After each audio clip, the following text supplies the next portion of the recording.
Hell Earth,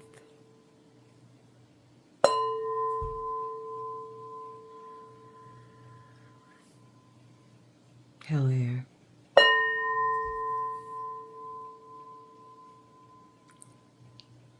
Hell Water, Hell Fire,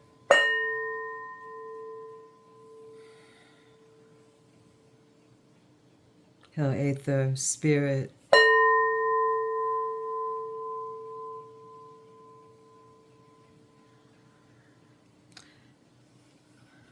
we invoke thee, the elements.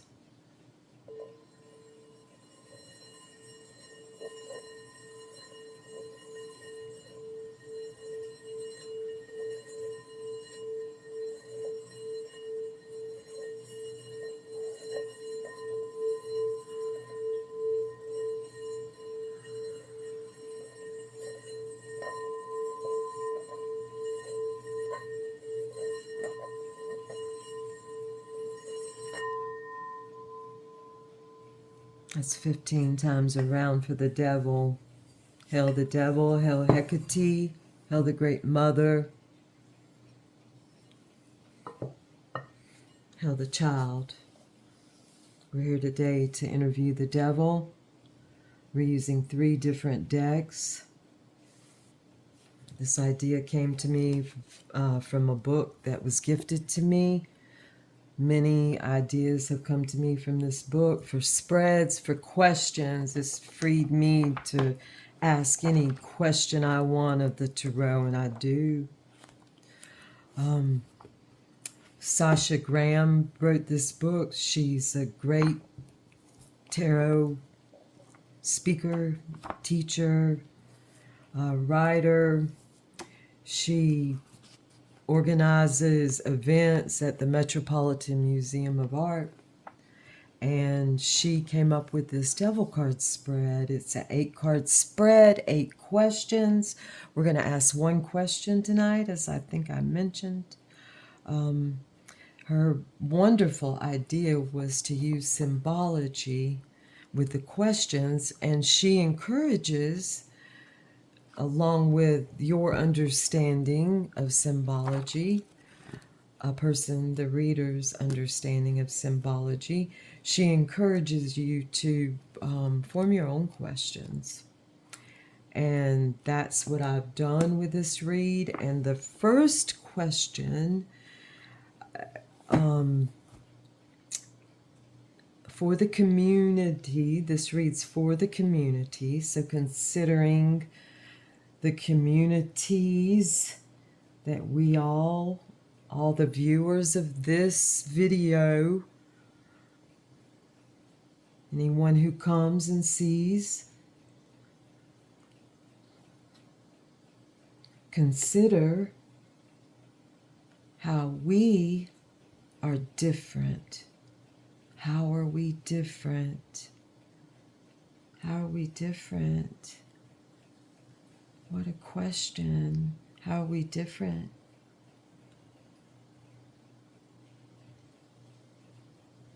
Where are we different?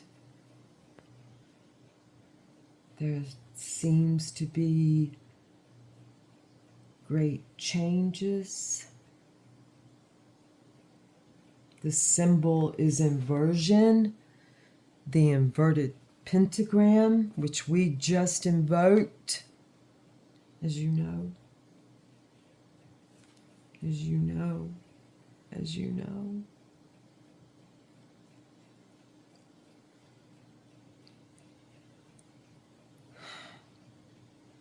How are we as a community different?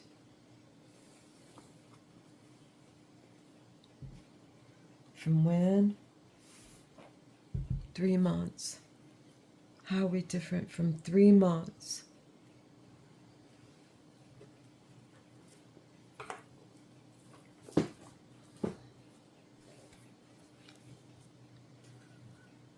The first deck is a centered card, and it's the Tarot of Ceremonial Magic by Lon Milo Duquette. I'll just let you take a look. I am going to read from this. I said circled around 15 times because this is key 15. It's the 15th card in the Major Arcana of the Great Tarot. And in this case, it's the Devil card, Lord of the Gates of Matter, Child of the Forces of Time. It's the card of Capricorn. The dates associated on the Great Wheel are December 22nd to January 19th. It's an earth sign, cardinal. The ruler is Saturn, yet the fire comes from the exalted planet Mars.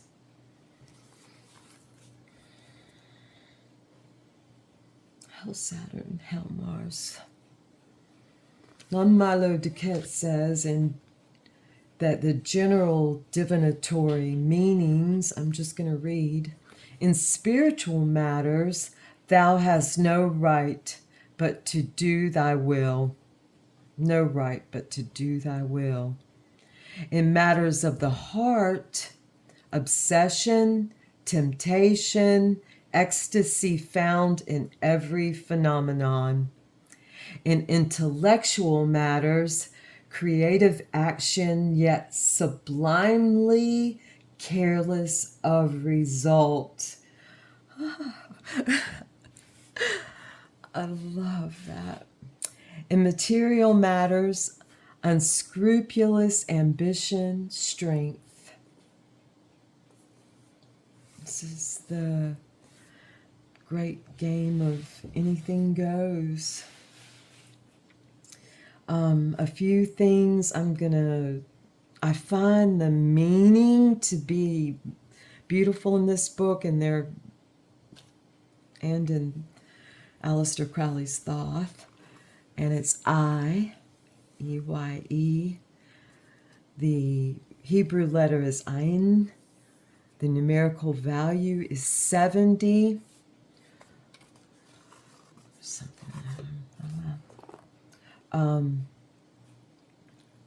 The colors are indigo, black, blue black, which I think water black, cold, dark gray. Speaking of cold, dark gray, I just got so chilly. Let me pull my sleeves down. Ooh. Okay.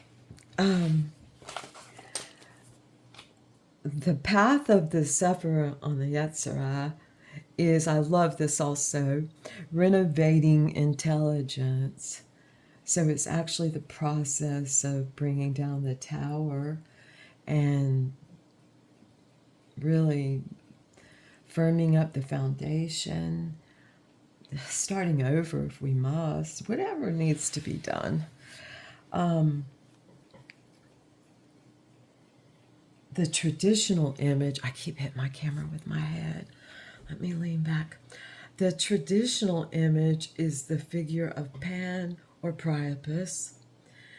The mercurial genii is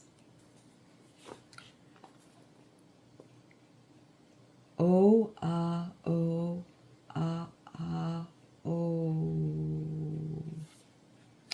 The clip-off, I say clip-off all the time, but yet when I see clip-othic genii is Anonin. For ears to hear. There's the path. The Sephiric path. Okay. I'm going to read Crowley's mnemonic now. Lo flav. Upon the summits the god-goat leaps in wild lust of ecstasy afloat. I should turn my little heater on. I'm going to. Okay. Lo love. Upon the summits the god-goat leaps in wild lust of ecstasy afloat. Does that jar memories? It's meant to. And then look, a devil is dancing on the tower. Dun dun dun dun. Dun dun dun dun. That comes next. Lord of the host of the mighty.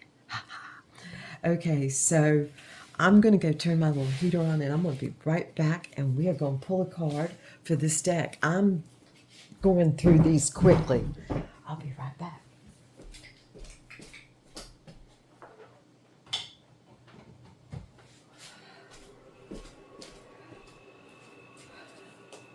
Yes. Okay. All right. I pre-shuffled. Someone mentioned that I did a lot of shuffling, and it's true. So I pre-shuffled. Did I mention the symbolism is the inverted pentagram? I may not have mentioned it. I did perform the inverted pentagram ritual with my singing bowl. It's my stickiest deck. But I may not have mentioned that the symbolism that we're looking at, that our question is tied to, is inversion.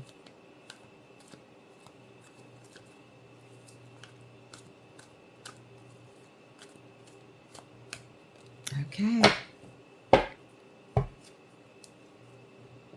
How are we different than we were 3 months ago as a community? Oh. There's a greater presence of Mother. Mother and the goat are talking. He bows to her.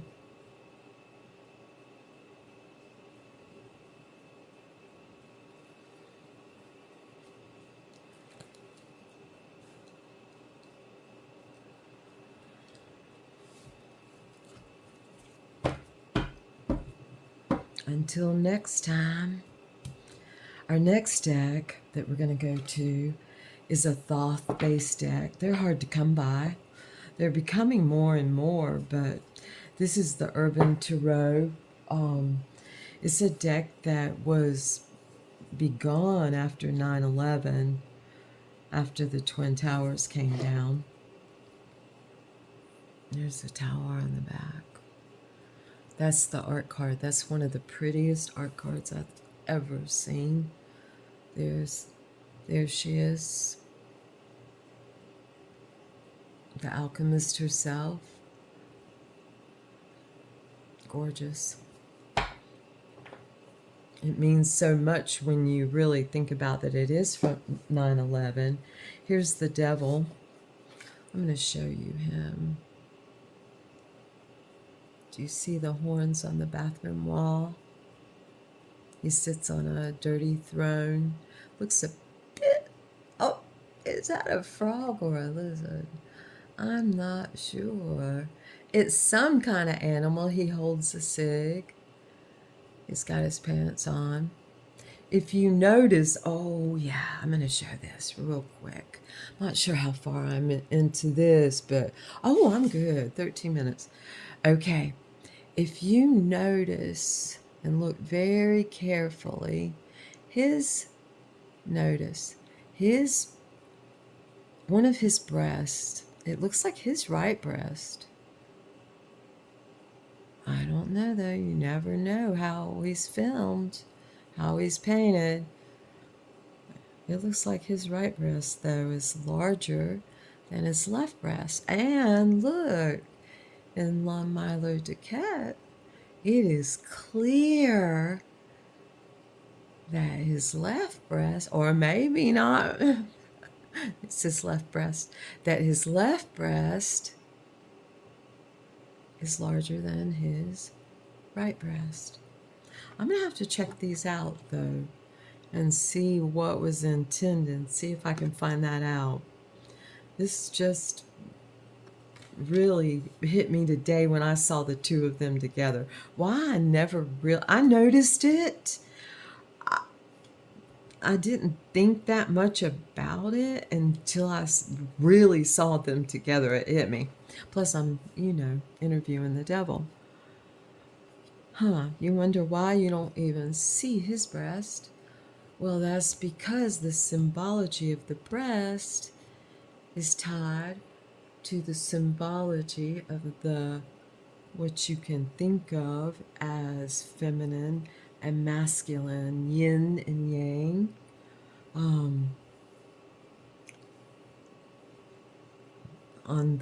Think of Aleister Crowley's devil,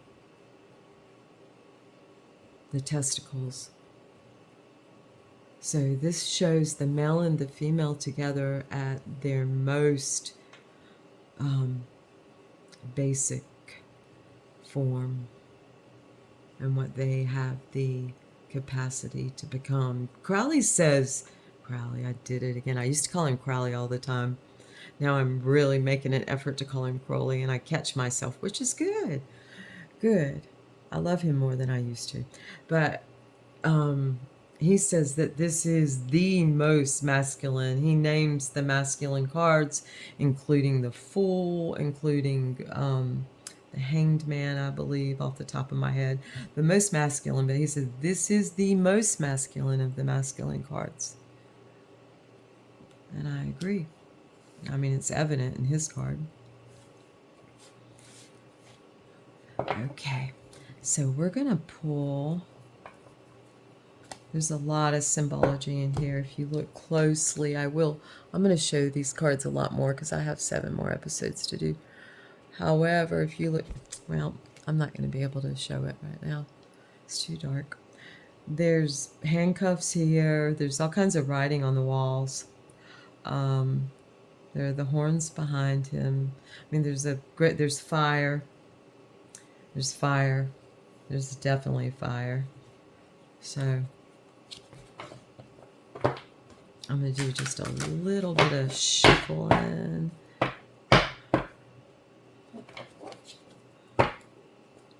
I love this devil. Oh my gosh. He painted, the gentleman who did the deck, I need to tell who that is. Dang, I'm going to have to find it. Robin Scott. He painted, I'm almost positive it's a man. He painted this model on this toilet in a destroyed bathroom in New York City. So I read that long ago. I'll have to read it again.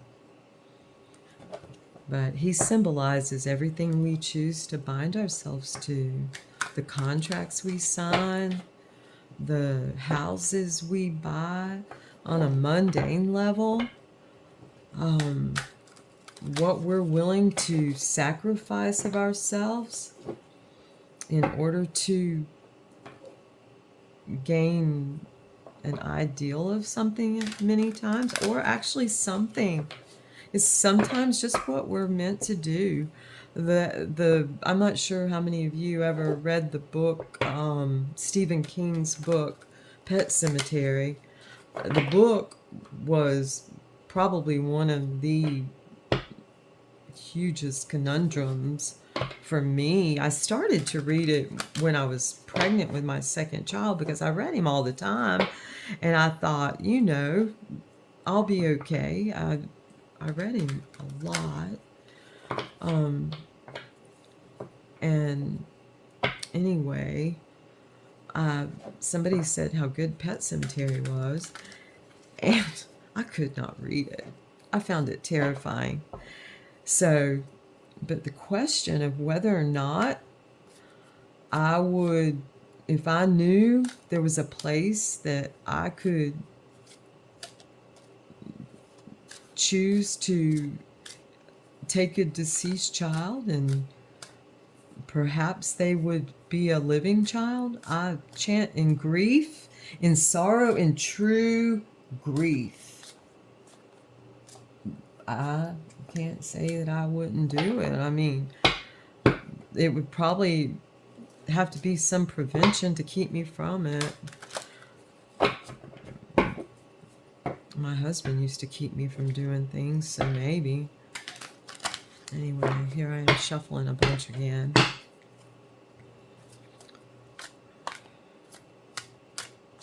His death date's coming up. So if I seem a bit morbid, that may be part of it. Okay, we're going to stop right here. How are we different as a community from the last 3 months? Just how are we evolving? What's the chrysalis looking like? That was one of my thoughts about this. How are we evolving? Oop, I keep pulling things upside down. We are in the clip off. Oh, beautiful. This is the Princess of Discs in this Thoth-based deck. And she's a kindergarten teacher. And really, she's very androgynistic. So I think of that just beautiful energy of all the potential. I mean, think of all the potential in these children, all the true potential. It's a beautiful card. It's the kindergarten teacher. I love this deck. Okay, so we're like, we're feminine heavy in this. Of course, I'm feminine heavy. Okay, until next time on this one. Next question. Same question here, though, for Santa Muerte. Santa Muerte deck, which is a wonderful deck. I'm going to show this box. This is Santa Muerte. That's her. The transformation and death. What's going on in that chrysalis, Santa Muerte? What kind of stuff is going on? Look. Look, look, look, look.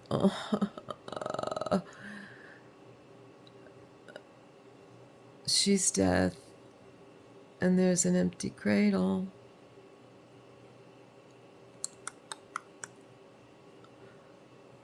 In the occult tarot, Lucifer is death. And I think it coincides with this. I'm looking for connections between the occult tarot and the daemonium, the order. So, and cultural. So here it is right there. Hail Santa Muerte. Okay, that's a beautiful deck. This is a beautiful deck. It's one of my very favorites. I better mind my decks. Okay.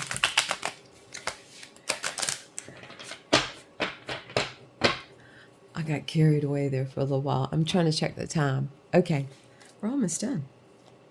It's going to be a short reading after this. And then we're going to be done.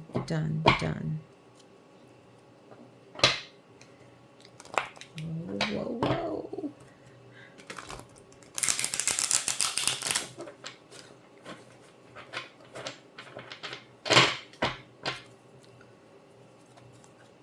This deck, actually, I believe with all my heart, in fact, I know it, this deck has saved lives because I was involved with one of those. Almost constant reads for a person. Almost constant reads. She would read from the book.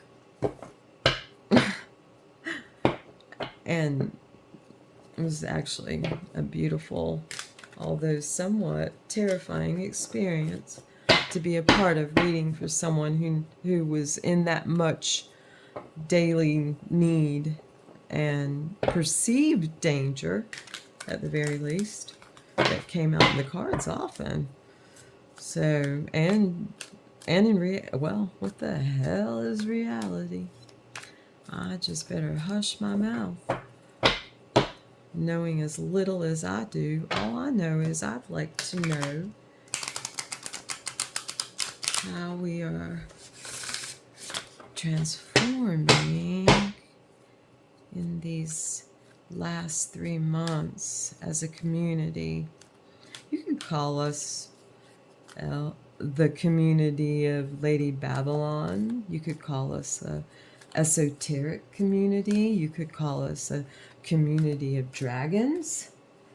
You could call us a community of artists, muses, chasers of muses, runners of muses, followers of muses, lovers of muses.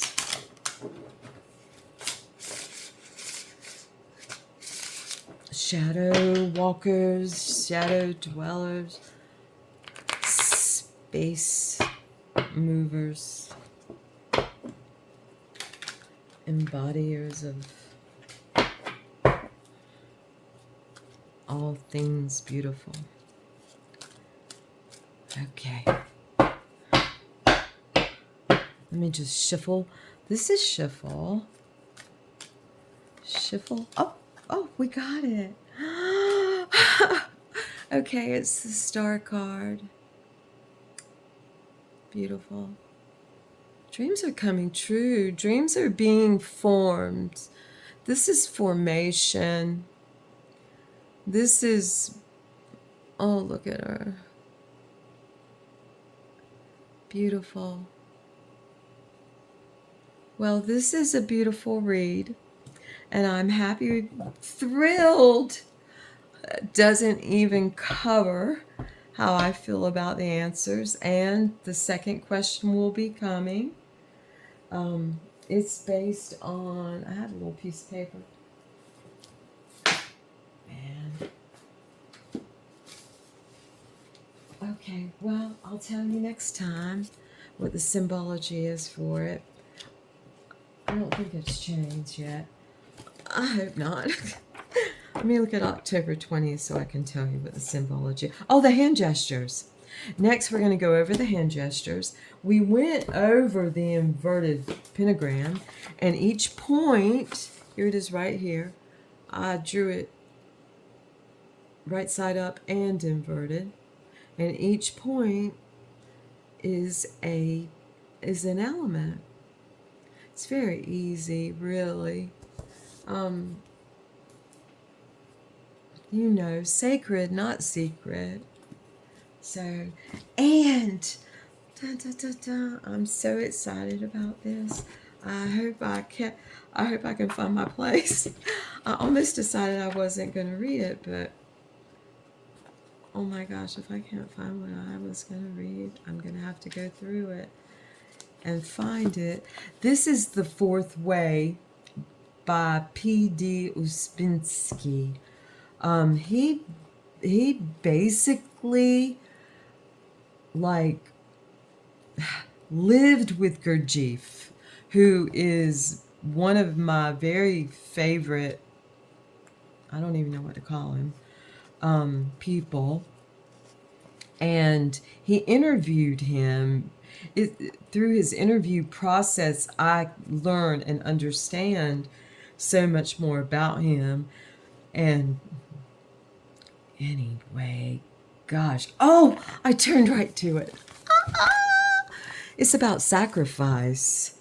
And here's the question. I brought up sacrifice. What are you willing to sacrifice? I mean, Moloch will accept. He'll accept child sacrifice. Are you willing to do that? That's the question. It's not what he's willing. There's only laws. It's a difficult concept to speak of and to understand. There are limitations. seemingly, but who's to say? Who's to say? It's what we're willing to do. It's what we are willing to sacrifice. And here's what Gurdjieff says about sacrifice. Look how tiny that print is. Okay, I have to bring it in the light. I'm just going to start with a question. This is P.D. Uspensky asking him questions. And he says, if he gives it up, what will he get in exchange? He will get in exchange, this is the answer, this is Gurdjieff.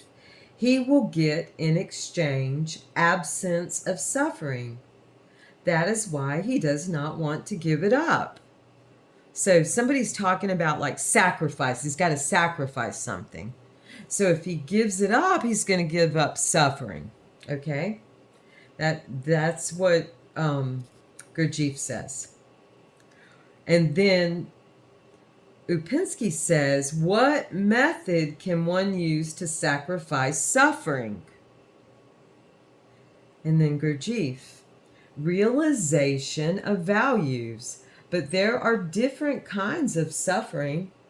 Sometimes an effective way to destroy suffering is to see that it belongs to the imaginary part of oneself. Division into real and imaginary is very useful. The general idea is that you cannot get anything for nothing. You have to sacrifice something. Let me say that again. The general idea is that you cannot get anything for nothing. You have to sacrifice something. But what to sacrifice? One person does not want to sacrifice one thing, another person another thing. The answer is sacrifice your suffering. Sacrifice your suffering. I love that so much. Negative emotions, negative imagination, and all that. It is a very good sacrifice. Only it is very difficult because one is ready to sacrifice any pleasure but not suffering. That's Gurdjieff in The Fourth Way. Question by Uspensky. I love the questioners. I'm a big Danny Jones fan. Hell, Danny Jones. I could say a lot of us came to Amman through Danny Jones. So, but I came to Amman and I'm so happy to be in this community. I'm very grateful. That's it. Wow, I'm proud of myself for on-timing. I went over a little 30 minutes, but it's the first read, so I had to explain some decks. I hope you all come back for hand gestures, and we'll do hand gestures. Thank you so much. And I'm going to, since we did an inverted pentagram, I'm going to do a regular pentagram for us on the way out.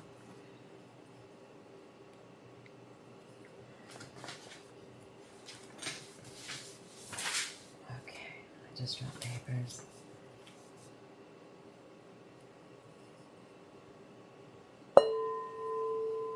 We invoke fire. We invoke water. We invoke air. We invoke earth. And we invoke spirit or aether. Many call it love. And now we go clockwise.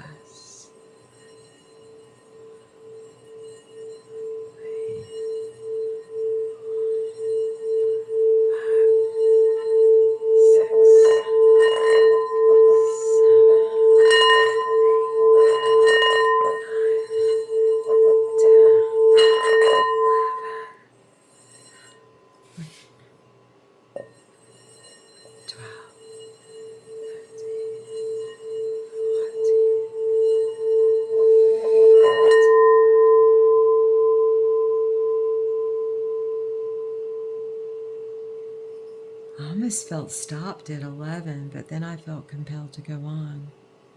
Hail the Great Mother. Hail demeanor. She will be assuaged. She will. She will.